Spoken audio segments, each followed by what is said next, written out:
Gracias por su preferencia y continuar junto a nosotros en la primera emisión de Informa TVX. Estamos en el espacio de entrevista y como le anticipé, ya está conmigo Alexander Segovia, director del INCIDE, y vamos a hablar un poco de la investigación que presentaron justo esta mañana sobre violencia y afectación territorial y las respuestas de las comunidades. Alex, qué gusto volver a encontrarnos. Gracias a ustedes por la invitación. No, a usted por acompañarnos, Alex. Y vamos a iniciar directamente con la entrevista, con la primera interrogante. ¿Por qué INCIDE se involucra ahora en su agenda de investigación el tema de violencia e implicaciones territoriales? Sabemos que han trabajado el tema de expresiones de organización social y temas económicos, pero ¿por qué ahora el tema de la violencia, Alex? Bueno, el año pasado la Junta Directiva y los fundadores de INCIDE, a propuesta nuestra, tomamos la decisión, que fue apoyada por todos, de abrir una nueva área de investigación y análisis sobre el tema de violencia e inseguridad. ¿Por qué? La razón es bastante evidente, ¿no? Es el principal problema de este país. No solo salen las encuestas, sino que además realmente la violencia y la inseguridad es, diríamos, la luz que baña todos los colores, ¿no? Si no se resuelve, si no se avanza en el tema de la inseguridad y la violencia, va a ser muy difícil avanzar en temas de desarrollo. Por eso INCIDE, en tanto que es un instituto que intenta incidir, aportar a solución de problemas, dijimos, bueno, hay que entrarle a este tema. Pero no queríamos abordarlo de cualquier manera, porque ya hay mucha investigación sobre el tema, hay muchos expertos, se ha estudiado bastante algunas áreas, pero nosotros entonces decidimos entrarle al tema de seguridad bajo un enfoque y objetos de estudio nuevos. Por eso es que el estudio creemos que es novedoso, en el sentido que aborda 3 temáticas que no se han estudiado suficiente. Uno es el patrón de violencia, es decir, la forma como se expresa y se manifiesta la violencia. La hipótesis del trabajo, que es el primer capítulo del estudio, es que en los últimos años, 5 años, 6 años, la forma como se ejerce y se expresa la violencia cambió en El Salvador. Y para eso hacemos un estudio, análisis cuantitativo riguroso, con datos oficiales, donde tratamos de mostrar tendencias, cambios que han habido en la forma como se ejerce la violencia y cómo se expresa. Y creemos que el estudio muestra, con información oficial, insisto, de que hay un nuevo patrón de violencia que es problemático, que es dañino para el país, porque supone tendencias preocupantes, por ejemplo, la expansión de la violencia básicamente en todo el país, el control territorial de grupos delictivos de zonas importantes, la afectación de las comunidades, etcétera. Y porque la segunda parte sí creemos que es novedoso y estamos muy contentos porque lo que hacemos es estudiar, se ha estudiado mucho la violencia de quienes la ejercen la violencia, los actores de la violencia, pero se ha estudiado poco quienes la sufren y mucho menos se ha estudiado cómo afecta de manera cotidiana la violencia y la inseguridad en territorios específicos. Entonces, la segunda parte del estudio es hacemos un estudio de caso en base a encuestas a profundidad, en base a grupos focales, y tomamos 2 territorios. Y justo vamos a hablar de lo de los territorios. Y finalmente el estudio tiene el tema de las recomendaciones, que yo insisto, INCIDE no hacemos estudios para hacer ciencia por hacer ciencia. La idea es hacer estudios que aporten al debate, a la discusión y sobre todo a la definición de políticas públicas adecuadas. Y justo vamos a hablar, Alex, en la segunda parte sobre los territorios, porque es importante la mención que ustedes hicieron y la delimitación espacial en las zonas en las cuales se hizo esta investigación. Hay algo que me llama la atención, Alex, y que quiero destacar es por qué en los sectores académicos, fue parte, ¿no?, de su presentación esta mañana, en los sectores académicos no se ha hecho énfasis en otras líneas de investigación sobre el tema de seguridad o prevención de la violencia, es decir, desde los afectados. El énfasis ha sido hacia los actores, pandillas, expresiones criminales, organizaciones y demás. Pero ¿qué ha pasado? Que el sector académico, a su criterio, se ha desplazado mucho o se ha alejado más bien del acercamiento a quienes son afectados por la violencia. Bueno, no tengo la respuesta. Lo que sí sé y lo que creo que tiene que ver con un problema más profundo de la academia, que viene desde los 80, mediados de los 80 y los 90, y es el abandono bastante radical que hubo, y lastimoso, de la investigación de mediano y largo plazo en universidades y en centros de investigación. Muchas universidades cerraron centros de investigación y la investigación esa investigación estructural de largo plazo fue suplantada por consultorías de corto plazo, por analizar la coyuntura, pero dejando de lado este tema estructural. Entonces, y además, no sé por qué no ha tenido la prioridad. Pero yo creo que el estudio justamente, y gracias por la pregunta, plantea al final una agenda de investigación. A raíz de los hallazgos del estudio decimos, bueno, aquí hay que investigar muchas cosas. Y quienes deberían hacerlo en primer lugar es la academia.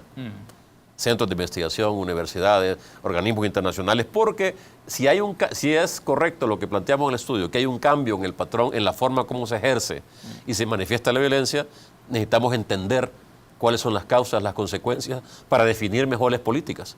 Si no las entendemos, es muy difícil. Y ahora, por ejemplo, este paso de la violencia de zonas urbanas a zonas rurales. No es lo mismo cómo se ejerce la violencia en una ciudad, en un barrio de ciudad, que en un municipio. Y si queremos hacer políticas iguales, no diferenciadas, para eso vamos a tener problemas. No es la misma la respuesta de las comunidades. No es lo mismo la afectación. Entonces, creo que el estudio en ese sentido trata de poner, como yo digo, algunas luces amarillas, otras anaranjadas y algunas rojas. Miren, hay cosas que se están haciendo bien, hay que fomentarlas, pero hay otras que necesitamos entender mejor estas cosas.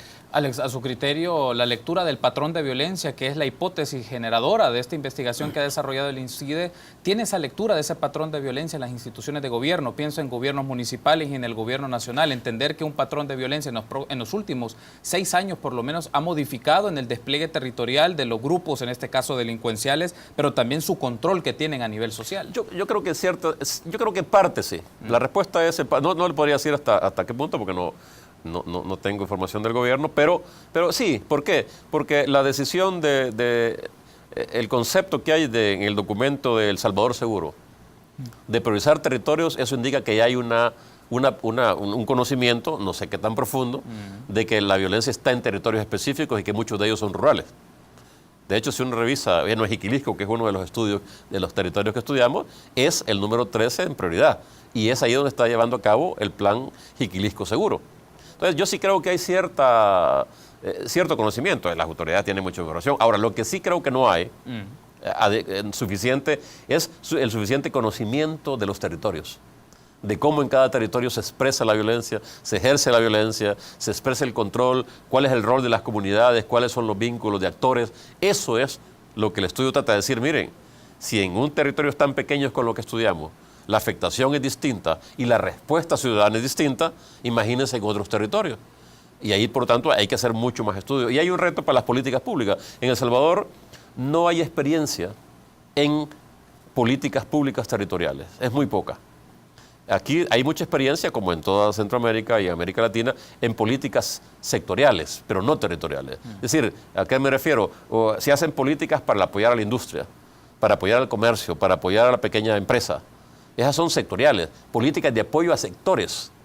Pero hacer políticas públicas para territorios, eso no tenemos experiencia ni institucional, ni en recurso humano, y ahí hay un reto hacia adelante. Porque ahora que la violencia y la inseguridad se ha expandido a básicamente todo el territorio, la violencia está en los territorios. Entonces necesitamos políticas que incluyan estratégicamente el territorio y la población de los territorios. Ahí hay un reto en términos de política que se ha avanzado. De hecho, hay que decirlo, nosotros con Flaxo acabamos de terminar un estudio comparando las políticas de seguridad en el Triángulo del Norte, y El Salvador es el más avanzado en el diseño de políticas territoriales, pero estamos lejos de tener políticas adecuadas todavía. ¿Cómo se puede hacer una lectura desde lo territorial para políticas públicas? Es interesante esta mención que usted hace, Alex, porque pienso, por ejemplo, en Estrategia Nacional de Prevención de la Violencia, que tenía un componente territorial, pero el asunto es, claro, estaba en un documento, en un papel, pero como esto se traslada en la práctica de las vivencias territoriales. Cuestiones sencillas. Los que diseñan políticas públicas, no es lo mismo hacer una política para un sector que para un territorio. ¿Por qué? Porque para el territorio hay que conocer al territorio, pero también hay que involucrar a la población. Una política territorial, por definición, tiene que asegurar la participación de la población. Nosotros en el estudio ahí encontramos debilidades, es decir, y retos, porque el estudio de Morazán nos da esperanza de que cuando en un territorio la población está organizada, la población está clara, la población defiende y le apuesta al territorio, en ese territorio la violencia y la inseguridad entra con mucha más dificultad. En un territorio donde la población no está organizada, no tiene conciencia de del problema, en ese territorio, como es Jiquilisco, la violencia entra más fácil. Entonces, ahí tenemos un tema, solo en ese, es decir, y en el futuro, ¿cómo vamos a incorporar a las poblaciones de manera estratégica en la del diseño e implementación de política pública? Ahí hay un reto. Ya se está intentando y de hecho el Plan El Salvador Seguro tiene un mecanismo de participación. Nosotros creemos que es un buen camino, pero son absolutamente insuficientes todavía. Porque no es unos cuantos líderes que tienen que participar, es la comunidad. Pero para eso hay que convencerla, tiene que estar consciente, hay que tener mecanismos de coordinación, de articulación. Pero lo más importante que hemos encontrado en el estudio, las partes tienen que tener confianza. Y ya sabemos que construir confianza es de las cosas más difíciles que hay.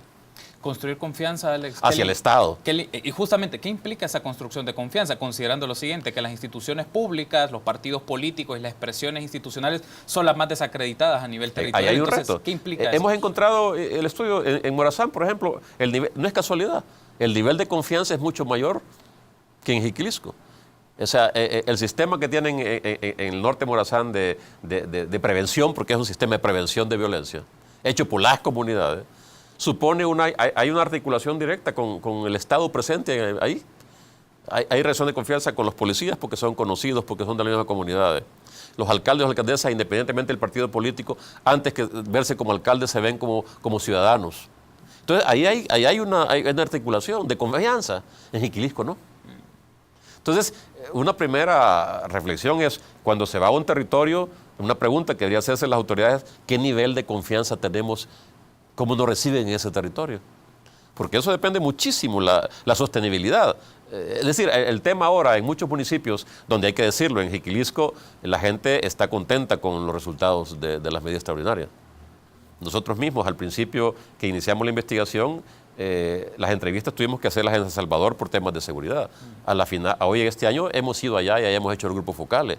Es decir, la gente, pero claro, el tema es de sostenibilidad. Y una de las grandes recomendaciones del estudio es que ni en El Salvador, ni en los otros países que hemos hecho otro estudio, pero en el caso de El Salvador, el gran déficit es que no existe una estrategia, una política integral de prevención de violencia. Existen documentos, existen esfuerzos, existen proyectos, pero una política diseñada por fases, viable de implementar con una institucionalidad territorial no existe. Y ese es el gran déficit. Y ahora ahí vamos a tener el reto para los siguientes años. Por eso el estudio dice, hay que hacer una política de prevención de violencia, ya es tiempo. Creo que El Salvador puede hacerla, pero necesitamos fortalecer la institucionalidad, conseguir los cuadros adecuados y cambiar el enfoque de las políticas públicas hacia ese rumbo. Ha estado, Alex, por su experiencia como secretario técnico en la gestión anterior, se menciona, no hay en concreto políticas, aspectos claros de acciones gubernamentales en prevención de violencia. No, hay acciones. Hay acciones. No, acciones hay. Hay programas de la comunidad internacional. El viceministerio de prevención tiene proyectos específicos. Pero ¿cuál es el problema? Okay. Que no es una política nacional con programas nacionales, sostenibles, implementados, con evaluaciones, etc. Entonces, lo poco que hay está bien, pero es insuficiente. No tiene el alcance, ni la profundidad, ni la sostenibilidad. Hoy que estamos ante esta nueva fase, yo creo que se necesita, o sea, si no, todos estos esfuerzos que está dando, insisto, algunos resultados positivos, no van a ser sostenibles en el mediano plazo. Entonces ahí tenemos un problema serio que es de diseño e implementación de política. Seguramente usted me preguntará, ¿eso necesitará más recursos? Sí, pero también no solo es un problema de más recursos, es un problema de reorientación de recursos y de cambiar la lógica de las prioridades. El estudio lo que dice es que la gente en los territorios quiere a veces cosas distintas que lo que se le está ofreciendo. Entonces ahí no es un problema con los mismos recursos, cómo se reorienta. Porque el estudio quiere ser propositivo. Entonces hay muchas lecciones que ojalá sirvan para repensar y para hacer nuevas políticas. Tenemos que hacer una pausa, Alex, ¿Sí? Pero me gustaría que en la segunda parte hablemos en detenimiento las zonas en las cuales ustedes ¿Seguro? trabajaron, por qué seleccionaron estas zonas y algunos aspectos interesantes de la comparación de ellas, porque el caso de Jiquilisco es muy interesante respecto a los municipios del norte de Morazán que seleccionaron. ¿Seguro? Tenemos que hacer una pausa, continuamos con más en el espacio de entrevista. En esta oportunidad nos acompaña Alexander Segovia, director del INCIDE. Estamos hablando un poco de violencia, afectación territorial y respuesta de comunidades. Regresamos en instantes en el espacio de entrevista.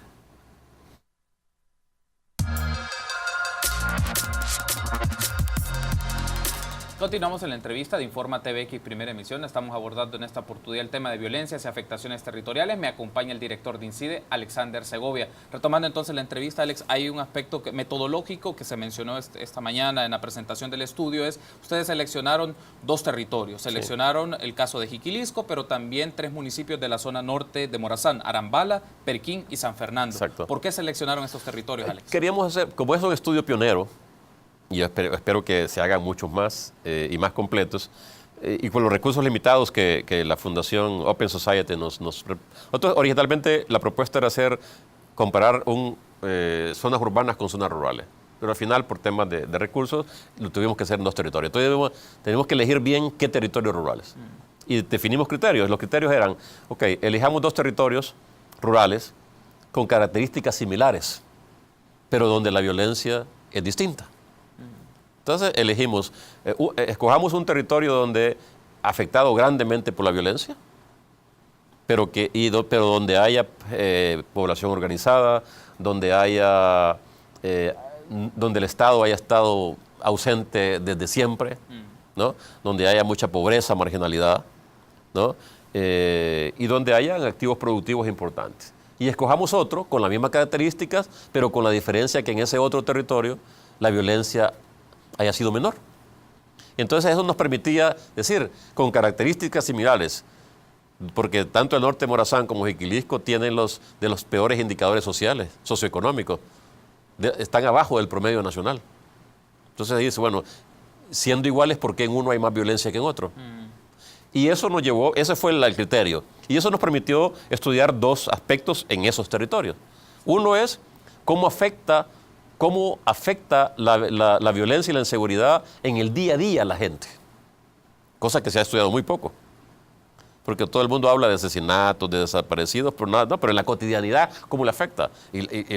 Ha sido impresionante la respuesta, porque en ambos territorios el día a día lo que más les afecta es el control, la presencia virtual o real de los grupos delictivos, o sea, que están presos en su territorio. Encerrados, no pueden salir las noches, no pueden salir a la mañana, no pueden cruzar de comunidad a comunidad, no pueden salir en el caso de Jiquilisco a pescar porque se ponen en peligro. Es decir, es una situación diferente, es muy, muy difícil. Pero otro aspecto que surge de la investigación que recomendamos también es el tema del tejido social. La razón principal que diferencia estos 2 territorios y que explica por qué en uno hay menos violencia que en otro, no es porque en uno haya más Estado que en otro, porque en los 2 esos son territorios abandonados históricamente en este país, sino porque en uno hay comunidades organizadas, conscientes, empoderadas, dispuestas a defender y apostarle al territorio, que es el norte de Morazán, y en otro territorio la organización social es muy débil, hay una desestructuración del tejido social. Históricamente con la guerra hubo un problema de diferencias importantes, de fracturas sociales, y no hay una apuesta por el territorio, como en el otro. Entonces, claro, entonces en uno, la violencia, los actores de violencia entraron más fácilmente, en el otro no. Entonces, imagínense, no es el Estado, no es la política pública la que explica la diferencia, es la actitud y la respuesta de las comunidades. En Norte de Morazán han hecho política de prevención desde hace más de una década. Es impresionante cómo toda la comunidad se divide, cuida a los jóvenes, hacen cursos, protegen el territorio, tienen un sistema de inteligencia civil, tienen políticas de prevención, los alcaldes ayudan, ¿no? Y han logrado mantener un territorio, aunque ha sido difícil, ha llegado la violencia, pero en una proporción mucho menor que en Jiquilisco, donde no ha habido esto. ¿Cuál es la conclusión? O sea que no es solo un problema de recursos de Estado de política, es un problema de que si las comunidades toman decisiones estratégicas, se empoderan y se organizan, creo que es un actor clave para el tema de contrarrestar la violencia en los territorios. No es el único, pero es fundamental. Desgraciadamente, ese actor, que es la población, las comunidades, hasta ahora no se ha incorporado estratégicamente en la política pública. No es fácil hacerlo, pero yo creo que ahí hay una clave que da esperanza, ¿no? Y hay que analizarla por cada territorio. Por eso, una de las recomendaciones nuestras fuertes es hay que hacer un mapa territorial en El Salvador.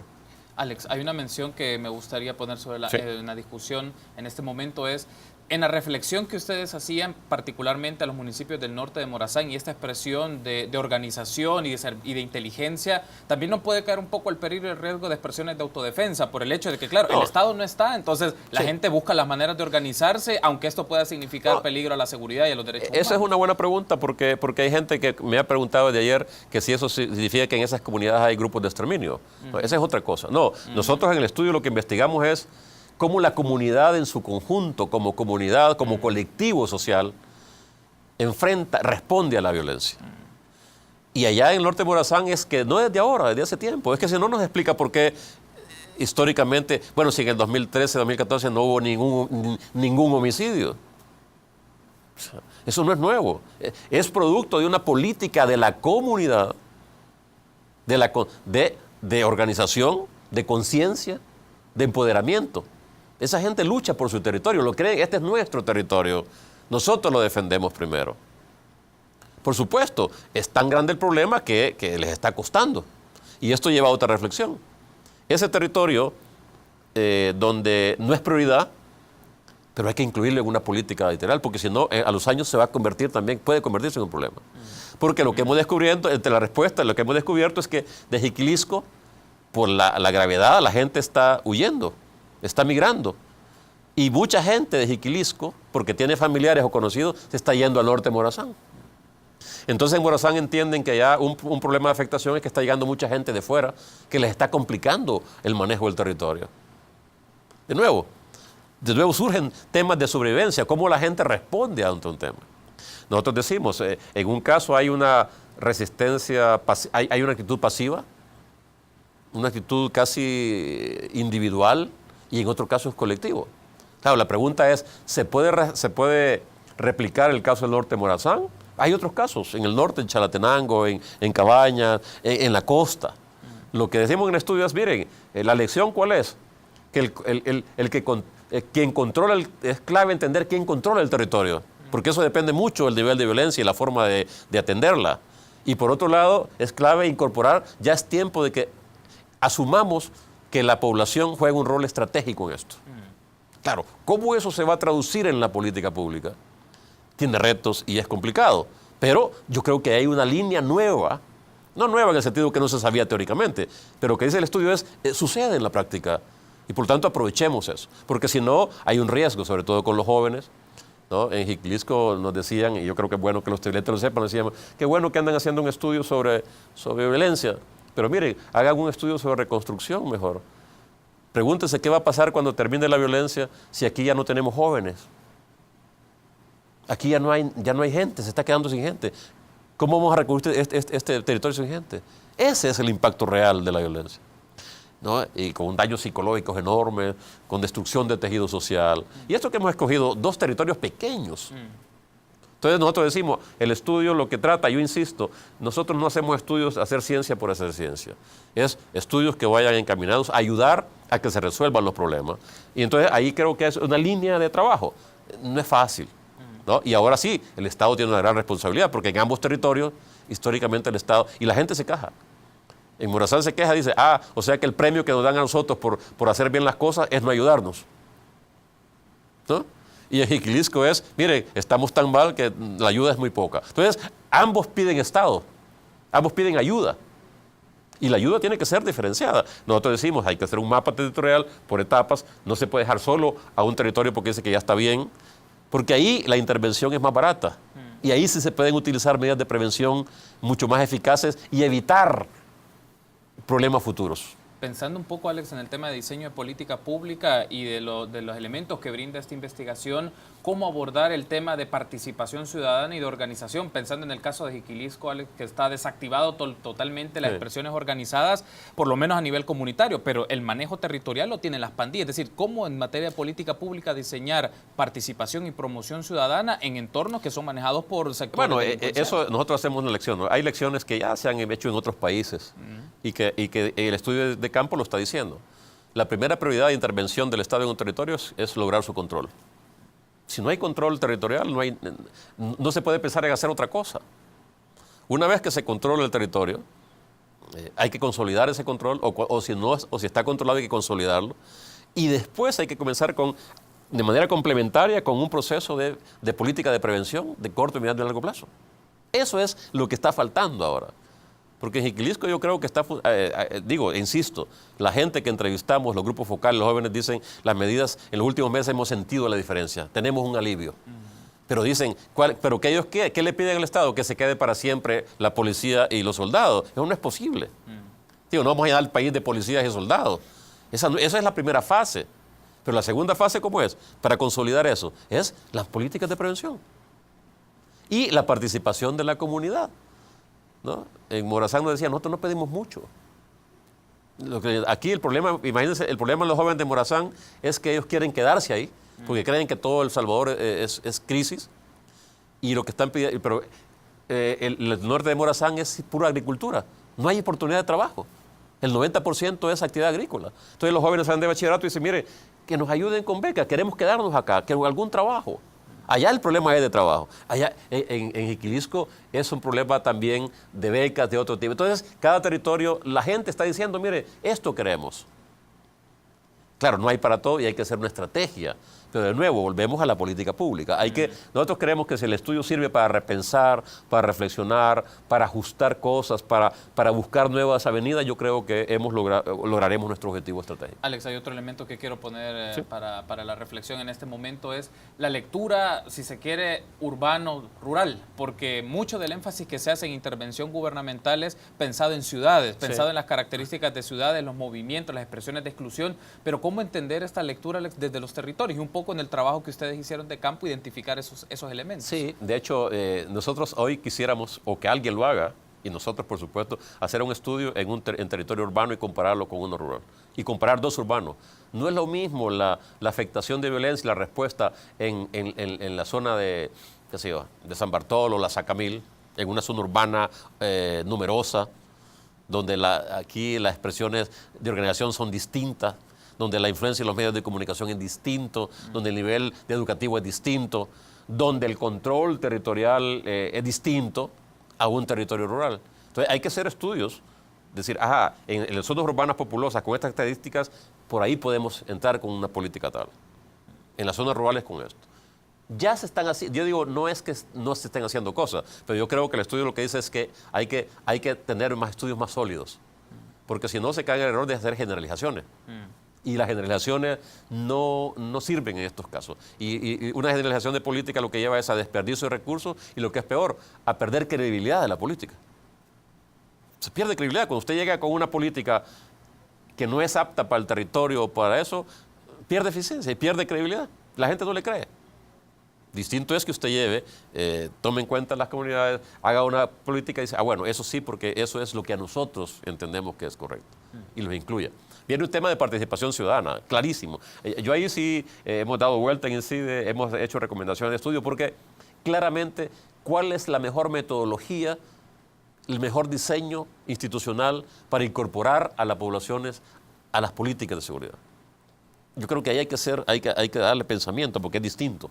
Tiene que ver con confianza, tiene que ver con presión del Estado, tiene que ver con formas de control territorial. Y el otro tema es con la participación, expresiones de participación ciudadana.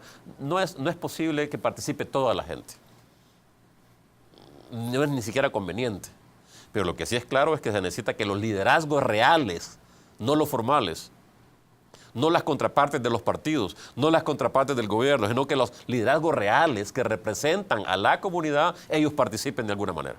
Ahí está. ¿Cómo se hace? Hay que darle pensamiento. Pero yo creo que eso va a cambiar de territorio a territorio. Alex, ha sido un gusto. No, gracias por muchas habernos gracias. acompañado y estamos pendientes de las demás investigaciones que vaya presentando el INCIDE y el espacio está abierto para que podamos reflexionarlas en Informa TVX. No, a ustedes y gracias a los televidentes. Estuvo con nosotros Alexander Segovia, director del INCIDE. Estuvimos hablando un poco de la violencia, afectación territorial y respuesta de comunidades. Permítanos una pausa y volvemos con más información nacional en la primera emisión de Informa TVX.